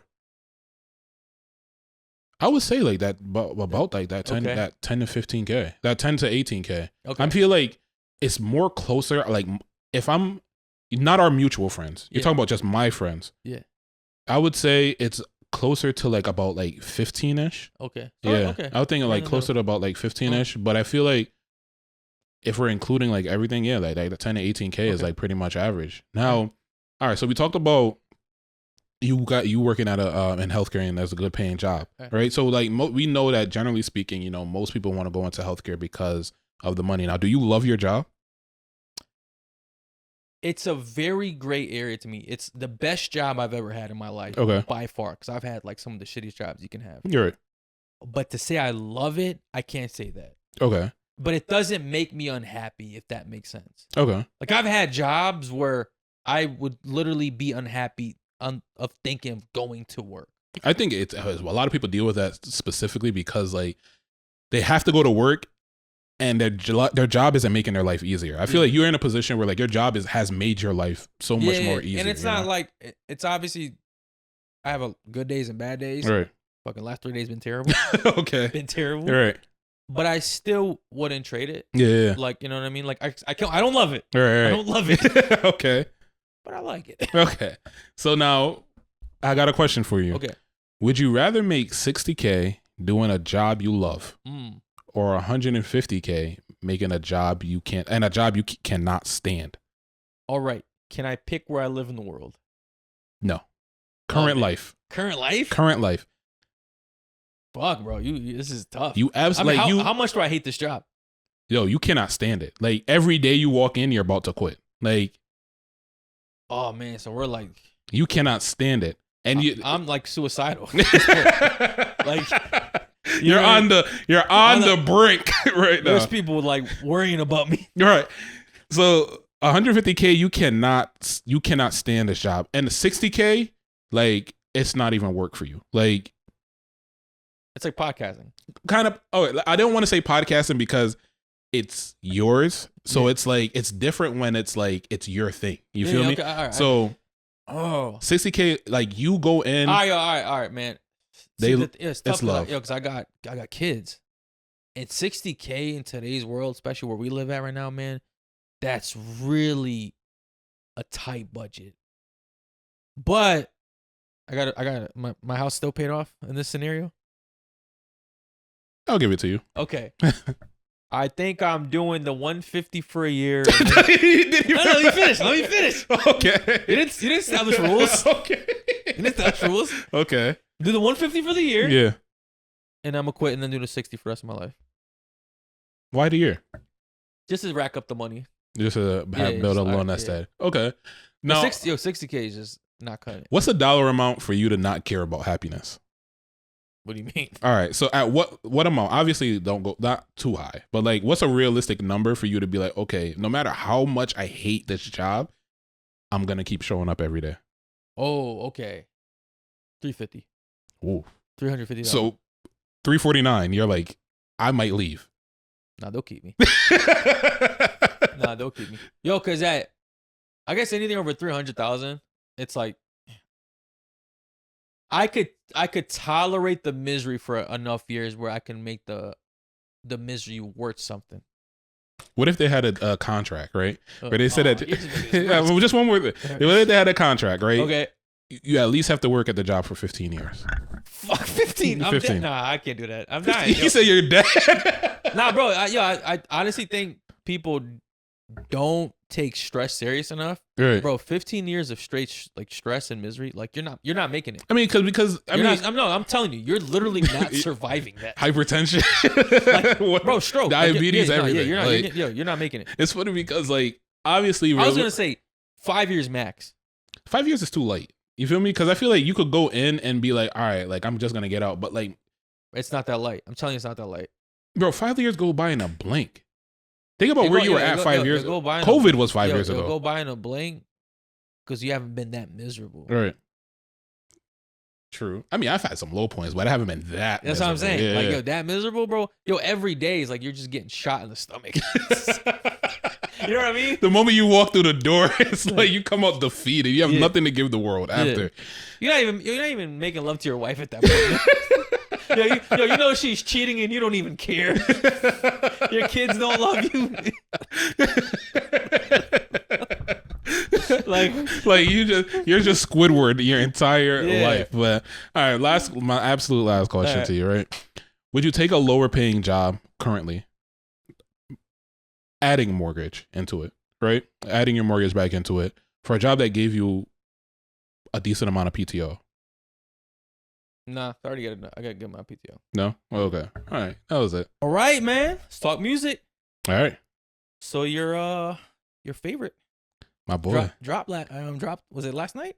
Yeah, last night. Right? Yeah, last night he dropped. He had me scared for a little bit, bro. Like, I was on edge for a little bit because at first, conveniently enough, I feel like, see, me and Drake were locked in. You feel me? Like, does he know this? Yeah, of course he knows. So, like, he specifically said, "Huh? It's a bromance, bro. We just have this thing with each other." You know the thing about Drake is he definitely pays attention to people that overly support him. Absolutely. So if you become a big enough fan on social media, especially since you're starting your own TikTok account, you might get his attention. Bro, I've been seeing where he was like sending people like sweatsuits and stuff too. Yeah. So like, yeah. So for me, it's go hard for Bae. Bro, you call it, when it comes to Drake, I'll be whatever you need, Drake. Whatever you need, Drake. Who mans is but this? Drake's. But nah, so you a Drake sexual, bro, be saying it. Me and Drake are locked in. I'm gonna tell you how we locked in we are, because he ended up making a post saying that be here at 9 p.m. Okay. Whose break is at 9 o'clock? Your boys, right? Bro? My break is at 9. Where'd you on Instagram. Okay. He made a post saying be here at 9 o'clock, right? So at first I thought, like, you know, obviously people were speculating on social media saying he's dropping a new song, whatever. And so I went on Apple Music. I didn't see anything, right? So I'm like, all right, this is kind of weird. So I was like, let me check his Instagram out. And I checked the Instagram out, and it's like a link saying click here. So when I clicked in on a link, I'm like, what is this? Like, it's like surveillance footage of like it was a link to go to another like page? It's to YouTube. It's a link on Instagram to go to YouTube. To go to YouTube, right? Okay. And it's like a live stream of like a warehouse, right? Yeah. And I'm like, what am I looking at right now, right? Like, I'm like, is this like? That's why they hate you, man. Right? Like, what is going on here? Like, bro, you're on like America's last straw right now. Like, I'm tired of defending you. You feel me? Like, bro, every video I make about Drake and Kendrick, I got all the Kendrick haters hating, like, bro, hitting me. Speaking of that, real side note, right? No one talks more about Drake than the people that supposedly dislike him. Bro, I don't get it. Yo, it's honestly exhausting at this point, bro. I don't get it, bro. Bro, I went on Twitter today. Every Drake hater, and I'm quotation marks, because there's just no way you could hate someone that you consistently think about and talk about, was talking about how the song was whack. And it's just like, yo, me personally, I don't interact with whack things, right? If I don't like something, I don't talk about it. Right. But y'all can't keep Drake's dick out your mouth. Not at all. And I'm a Drake fan, and I'm sick of just seeing like anything Drake related. It's just like, God, like, you know, can we talk about anything else? Yeah, anything else. It's like, yo, I mean, I get content makes you money, but like getting paid to be a professional Drake hater is not crazy to y'all. Yo, some people, that's just their personality, to be honest with you. It's just this weird Drake hate obsession these people have is just like, it's becoming like I'm worried for y'all. And you know what's crazy? And all the other Drake fans are gonna like crucify me for saying this. So I made a couple videos the other day, or over the time, about like, you know, comparing certain Drake songs to certain Kendrick songs. And one of the things that Kendrick fans said was that like Drake's music lacks substance, right?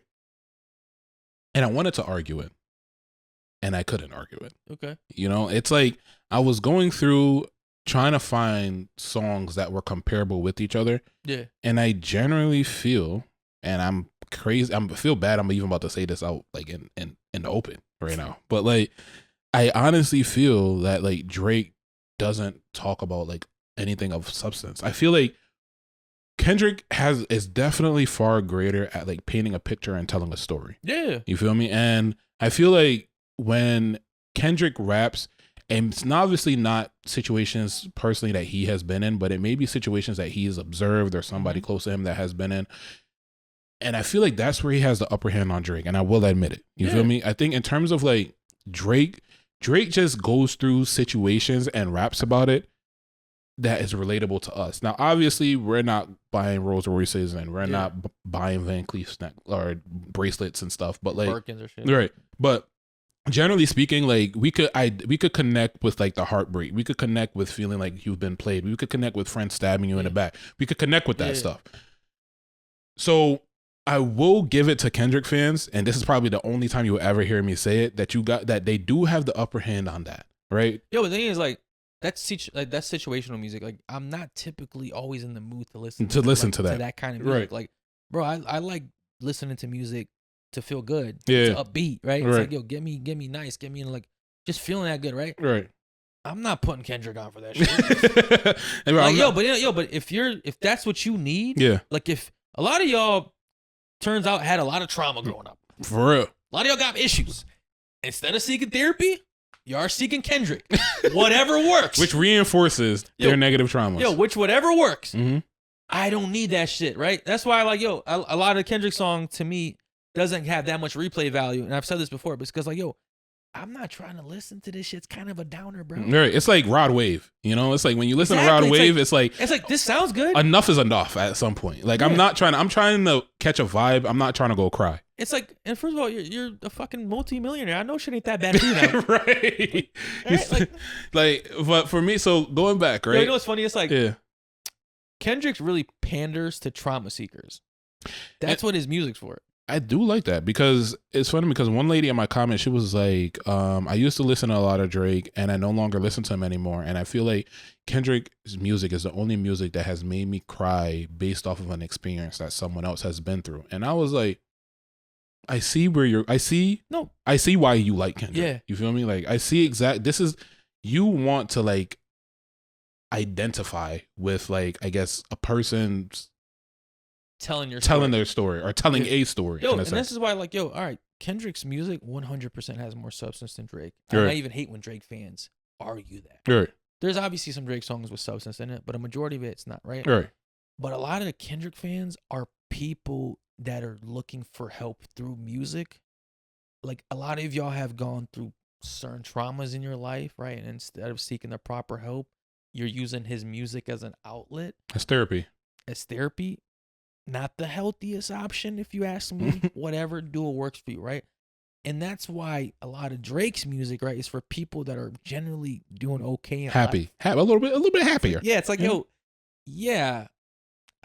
my childhood wasn't fucked up. I'm sorry. Right. Like I can't relate to this trauma. But this breakup sucks though. You know, yeah, like that's like okay, yeah, like we all go through breakups. Mm-hmm. Like, yeah, like all right, like you were, you know.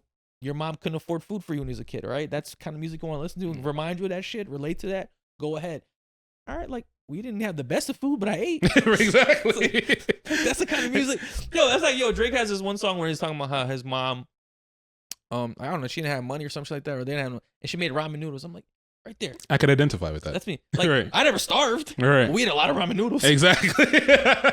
We ate. There was food on the table, but it wasn't the best of food. But it's like, enjoy the guy's music, but I think that's why Kendrick fans get so upset with Drake fans for enjoying Drake's music, because like, why are y'all not hurting like us? He's like, speaking. How can you guys enjoy this guy's music when there's no substance? It's like, and Drake fans are like, my life isn't that fucked up. Like, right. I don't need this substance that y'all need. Like, I don't need healing. And it's crazy because like, I feel like us as a society have kind of like glamorized struggling. Oh, 100%. You know, it's like trauma sells, struggle sells, right? And you can see it in the music, right? It's almost like you're less of a human if you never struggle. And that's why it's funny when like that "Not Like Us" movement kind of started, yeah. Right?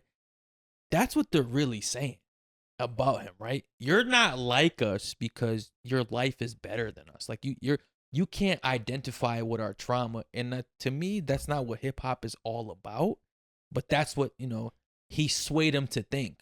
And it's crazy because you are pretty much in that song saying that this is somebody that is not part of the culture, but for some reason, very much is always in the culture's mouth and also sways the culture. Yeah. Like, so how could somebody not be part of something, but it's so heavily, like, so dominant in the culture? Exactly, right? It's like, if whatever Ed Sheeran's going through, right? Nobody that listens to rap gives a fuck about, right? Because Ed Sheeran's clearly not of the culture. Right. But for some reason, right? Drake, who's not in the culture, anything this guy does gets scrutinized by the people that are part of the culture. Right. But it's like, yo, if he's not part of the culture, why are you guys paying attention to him? My point. It doesn't make sense, right? And it's like, yo, I'm not like the biggest Drake fan. Like, obviously, like you're like a really big fan of him. But I enjoy his music, right? But it's just like, yo, can y'all just shut the fuck up? It's like, God, like, I'm just sick of seeing this guy mentioned 24/7, man. You know what's crazy? It's also it's kind of the reason why I even stepped away from like doing those pair up. I might still do one. Actually, one of my most recent my upcoming video ideas is going to be Drake related as well. But for me, it's like I got tired of like the Kendrick Lamar versus Drake kind of conversation. It just get tiring after some point, and I feel like no matter what, Kendrick fans are just excited to speak about how much Kendrick is better than Drake. Like, they love it.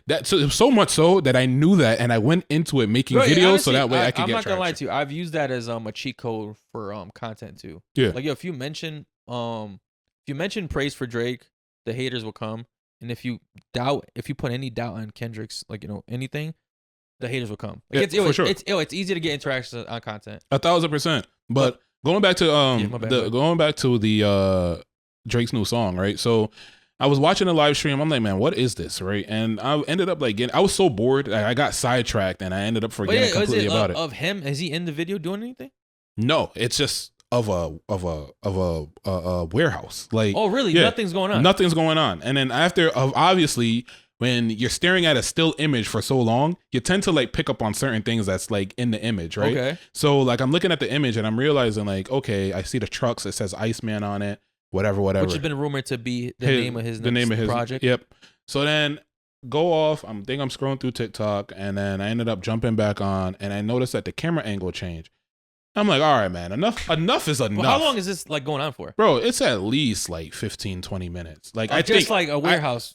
I'm lying. So I got on probably like 10 minutes after the after 9 o'clock. So and the live was already started. So I'm assuming that whoever was watching from 9 o'clock has just been staring at a warehouse this entire time. Then I jumped off and I came back in at like, I want to say like 9:20, 9:25 or so. I'm staring at a block of ice. I'm like, man, enough is enough, right? To the point where I ended up making a video about it, and that's the one that like kind of took off. And people felt you. Right. And then at the end of it, like I was like on my way back inside from my break. I was like, man, what is going on with this thing? So I ended up like jumping back into it, and I noticed like someone is driving, right? So I'm like, what did I miss? So I ended up like going back, and in the middle of it, he did drop a new song. Okay. So at some point he ends up walking out from one of the doors in a warehouse, and it's pretty much him kind of recapping like his life, watching it on a TV screen. Like he's in the break room at the warehouse. Okay. He punches out, and then he punches out after the music video, and then he ends up starts driving. But yeah, during that whole segment, he ends up like doing a song, dancing to it, kind of like a music video in a sense. And it was good. Like at first I was like, Drake, come on, bro. Like, you know, you need to come out swinging right now. But then throughout the song, I'm actually hearing him swing. You know what I mean? So what do you think of the song? So the song, I personally, number wise, I would give it like a 7. You're right with me. Right. I honestly, it's a 7.3 to me. It's a mid good song. Right. It's not like mid. Right. It's not good. Right. But I like it. Right. I played it 3 times. It's giving me like, okay, like I'm seeing some fire that I think we've been missing in this music. That TLC line in that fucking song, boy, I was like, okay. All right, so what did you get from the TLC line? Where he's like, yo, 10-11 carry, you get hit with the left hook or something like that? Yeah. And then it's like, yo, y'all gonna need that chili because your left thigh gonna be bruised up or something like that. Something like that, he said. Okay, this is what I'm talking about. This is what I'm talking about. But you know what he was referencing in that? Who? I think he was referencing the Rick Ross situation. Okay. Where Rick Ross got punched in Canada. Ooh. Yeah, I think he was referencing that. I think so. Up. I don't know, but I think so. Yo. I think he was referencing when Rick Ross performed that he got punched in the eye. And then we all know that he subbed LeBron on that as well, saying that some been dick riding the gang since headlines. Right. And you think that was about LeBron? Yeah, for sure. I don't know, bro. So I'm kind of debating on that one. I mean, obviously it could be LeBron. I think he's one of the main people. I also thought DeMar DeRozan, because he played in Toronto for a long time, as a Raptor. Nah, but he specifically mentions LeBron in headlines. Oh, does he? I haven't listened to that song in a long time. Yeah, that was the one where him and LeBron, where I forgot how does it go, but that's the one where he mentions LeBron in the song, and they've been cool. I mean, yeah, I thought LeBron was mad weird throughout this whole thing. Right. Like, yeah. But overall, I think it's a good song. I wish he would have done a little more rapping on it. I thought he played the hook a little bit too much. Right. But what I wonder when I've been watching some videos. One that stood out to me is like, what did I miss? Like the actual name of the song, right? I thought he was referring, someone, I forgot who it was, but they broke it down like, yo, he was referring to like all the people that turned on him. Yeah. And it's like, yo, what did I miss? Like, what did I do to y'all? Right. Absolutely. And it's like he's jaded, you feel me? And I feel like a lot of people, which hysterically, it's like Drake's best work comes from him like post beef. Yeah. You feel me? I feel like kind of whatever fire gets lit inside of him during the beef, like he ends up coming out and just dropping. I still think it's too soon though. Right. I wish he would have waited much longer to really drop music. But this is the best Drake song I've heard since the beef. So for me, so post Meek, who had Views, fire album. That's like that album goes like triple platinum. You feel me? And then you got post what's his name? Pusha T. You ended up getting Scorpion, which another fire album. So I mean, I'm hoping with this one, like it does live up to it. Obviously, like I don't want to put too much hope into it because I do feel like Drake has been disappointing me a little bit lately in the sense of like I always feel like he's gonna come out and drop like some crazy like songs. You feel me? Where it's like undeniably the reason why he's number one. Yeah. And I feel like he's always just like kind of just doing like a little bit of love taps during it. Not so much like throwing punches at Kendrick, but just throwing punches. You're expecting greatness and he's dropping goodness. Right. You feel me? And it's like, all right, like even like the Party Next Door album, like I was like, this is nice. At first I didn't like it. And then after some time I was like, whoa, like maybe like first listen, I didn't like it, and then after like a few listens, I was like, "Oh, this is like amazing." You know, what album aged very well to me that I thought was kind of okay-ish is Her Loss. Right. Her Loss, yo, I've been kind of revisiting that album. Like that man's rapping. Yeah, he's spitting on that album. Yeah. Middle of the Ocean, bro, crazy. That might be one of his best rap songs ever, bro. Like ever. Yo, like, and it's crazy because like. People always want to compare to, which I guess everybody does this, but want to compare a person's body of work to their first listen. You feel me? And sometimes it just takes things to sit a little bit, to stew a little bit, And it's like once it sits and it settles and it stews, it's like, okay, like this is really like I'm actually hearing what he's saying. You feel me? Like you kind of want to I feel like we always want to compare it to their previous work, and it's just not that. You feel me? Like you have to appreciate an artist for their new stuff. I mean, I hope he takes his time with the album. Yeah, I mean, I think that I'm hoping that this does come out to be a classic. I mean, some people are speculating that it is, but it's obvious, Drake fans, but we'll see, like I don't know. Hopefully he'll be able to make T-Pain happy because him and T-Pain have not been on good terms lately. What you think about that, yo? Yo, do you think T-Pain was hating on Drake? So I saw an episode of Rory and Mal, and they say they understand why, right? And when why I watched Drake said what he said, or why T-Pain why Drake reacted the way he reacted, right? Because apparently they were like, pretty much like the rest of the world was just like, bro, like you're kind of like overreacting in this whole thing. Yeah. You feel me? And then I guess apparently there has been, conversations that were had. I guess possibly T-Pain asked Drake to be a feature on something, and some way Drake declined, and it feels like T-Pain is constantly bringing his name up unprovoked. And it's like to the rest of the world it seems lighthearted. It seems like he's like kind of giving like OG. Anything Drake does always seems like it's like he's being a bitch. Right.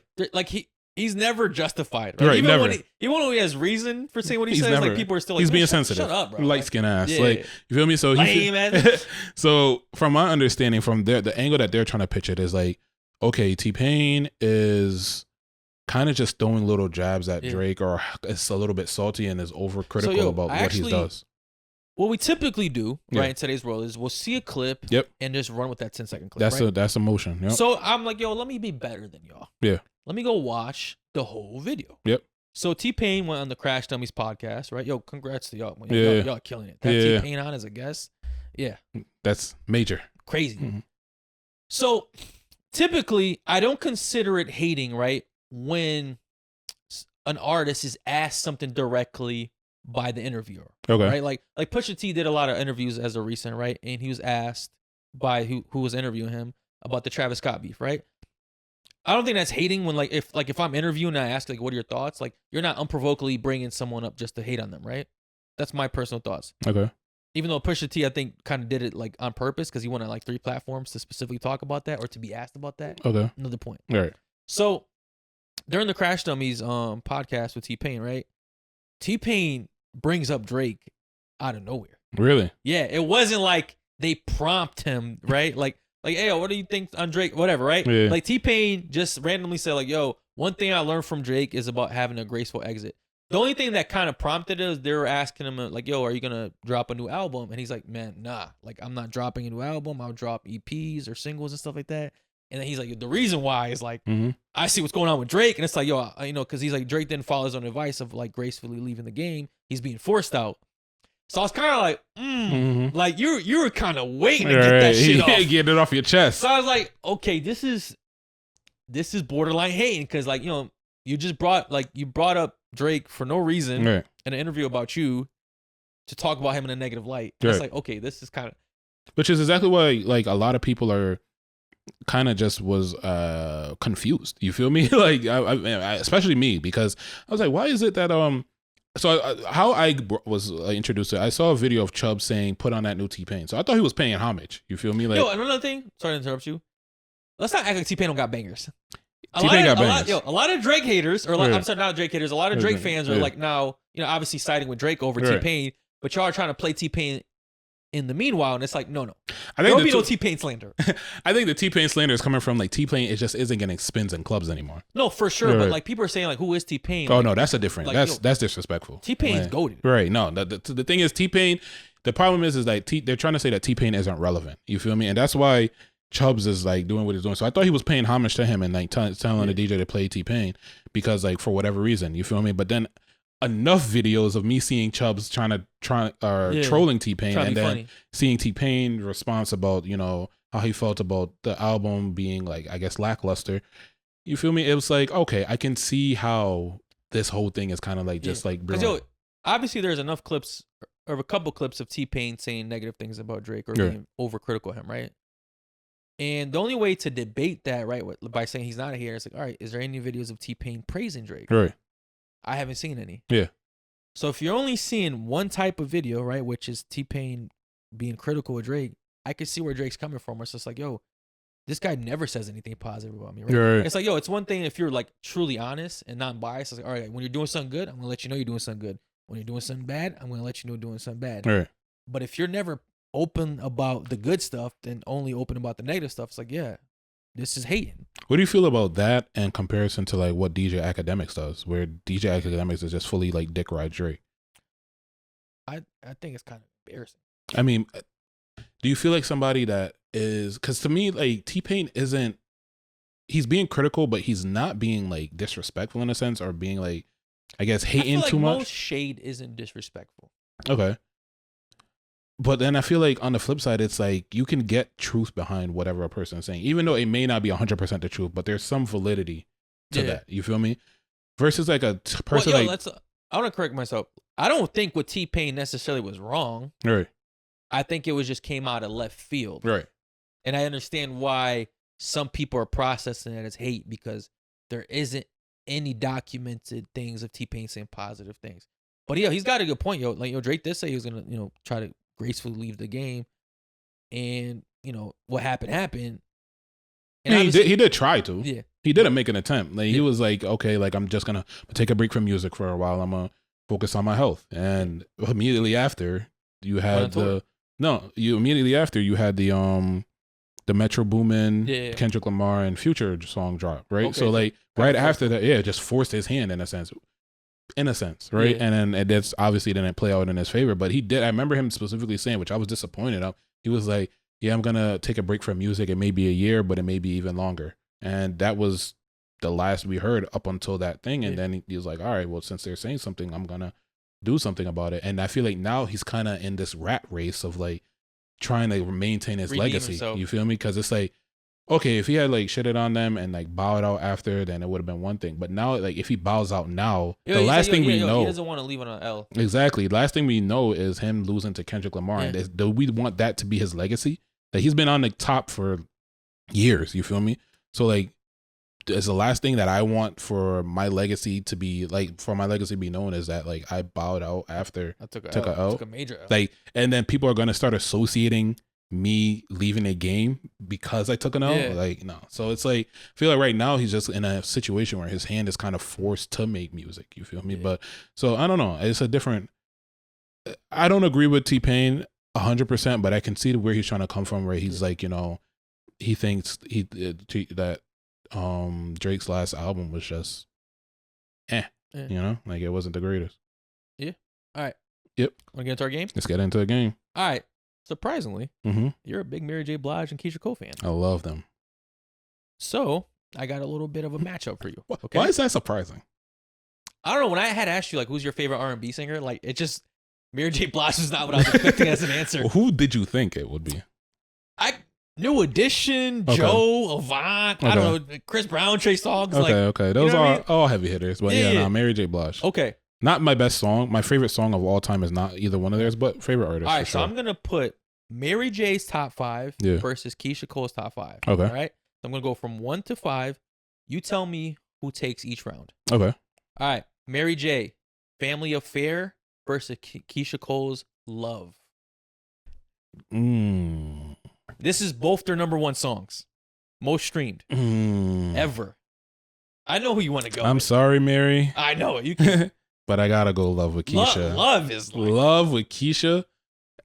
This is any man will start singing this song on any occasion. This isn't fair. Love with Keisha is just, to me. All right, go ahead. Love.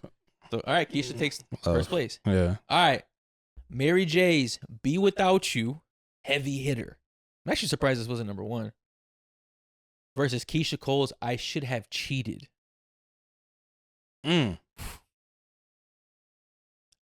Wow. This is tough. I'm going to tell you why this is tough is it's not for what you think. To me, I don't think either one of these songs should have been number 2. That's their most streamed song ever? I know, but I don't think that they should have been like the second on the list. If I had to pick, I'm going to go with "Be Without You" by Mary. Okay. I think the right choice. Yeah, I think I'm going to go with "Be Without You" by Mary, but I don't think that it should have been number 2. That's what people are listening to. That's we can't include your. That's what people opinion, are listening to. I Should Have Cheated, also a banger, but "Be Without You." Yeah. All right, Mary J. Blige's "Real Love" versus Keisha Cole's "Heaven Sent." Oh, Heaven Sent. Really? Easy. Damn, you even think about that? Gone. Yeah. Hesitation? That's gone.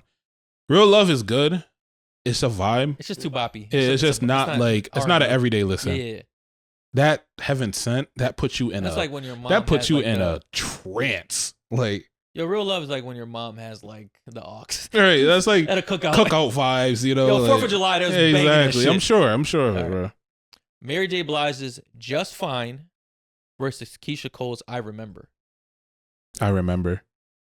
Oh, okay. Keisha Cole's taking the lead. I remember. Here, bro. I love me some Keisha. Mary J. Blige is my favorite R&B artist, but I love Keisha. Doesn't sound like it. Not this lineup. Mary J. Blige's "No More Drama" or Keisha Cole's "Trust and Believe." I wouldn't care for either one of these songs, to be honest with you. Okay. Mary J. Blige. I'm gonna have to go Mary. Yeah, I think that's good. I'm gonna have to go Mary on this one. Trust and Believe. Yeah, I'm going with Mary for this one. Nah, I don't know, bro. Trust and Believe is actually a banger. I don't think it was the last time you listened to Trust and Believe, but I think actually it's your list though. It's your choice. It's your choice. Trust and Believe. You think it's better? I'm gonna go with Mary, bro.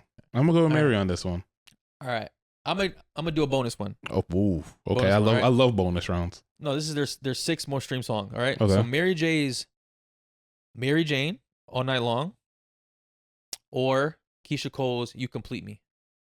Mary Jane. Okay. Yeah, Mary Jane. All right. Okay. All right. So, but Keisha Cole won. She won. To me, Keisha, I've seen Mary, bro. In person? Yeah, in person. Oh, really? That's dope. Nice. Amazing time, bro. Amazing time. And at that time, I didn't appreciate, because she played, I like everything from, the Share My World album to newer, right? She played, her older album, and I didn't appreciate it as much. But hearing it live just brought something out of me. It's just, I had to go back and I had to, binge that. Last question. Okay. Who's gone through more hurt? Mary J. Blige or Keisha Cole? Bro, Keisha. Keisha Cole. Keisha Cole, she ain't get. She ain't learn. She ain't never getting out of this hurt. Bro, she ain't learn. She's still getting hurt in 2025, yo. But Huncho? Yo, was it Antonio? It was Antonio Brown. At your big age? I think a year or two ago it was Antonio Brown. Come on, what do we, at this point, it's your fault, Keisha. Yo, I'll be real with you. I feel like if I get 250,000 followers on TikTok, which is kind of semi-famous. Bro, you put me close enough to Keisha Cole. I'm telling you, Keisha Cole's baggable. It seems like Keisha Cole go for anything. To be honest with you, like Keisha Cole will. She's go. achievable, right? She will go. She's fine as fuck. So bad, and it's not even to play Keisha Cole. It's just like I feel like this is what are you gonna learn? This is the pinnacle of like a woman not knowing her value. You feel me? And I feel like when you want to, I want women out there. I want you to self-reflect a little bit, right? When you hear guys talk negatively about women, when you hear guys doing negative things to women, right? I want you to take a step back for a second, right? And then look at Keisha Cole and then see all of the ways that Keisha Cole could have done better. Because we are going to learn through Keisha Cole. We're going to blame Huncho for everything. We're going to blame Antonio Brown for saying the things that he said. But we're not ever going to look at Keisha Cole for Keisha Cole still making the same mistakes that she was making way back when. You feel me? So like, are you being a Keisha Cole in your life? And if you're being a Keisha Cole in your life, I just want better for you. I'm not telling you, I'm not being mean to you because I'm a misogynist. I'm not being mean to you because I hate you. I just want better for you. Yeah. Because it's like, it's one thing to be a Keisha Cole and not make good music out of it. I mean, at least she's doing something productive. Exactly. Y'all just getting hurt for free. For free. Yeah. Like, not even getting paid off of this hurt. Yeah. Like, come on. We need you guys to do doing it better. for three Facebook likes. That's it. Embarrassing yourself for 3 Facebook likes. Keisha Cole doing it to sell out a crowd. Get millions. To sell out a stadium. But I think we'll leave it on that. Yeah. Great episode, man. Definitely great episode. Felt good. Yeah.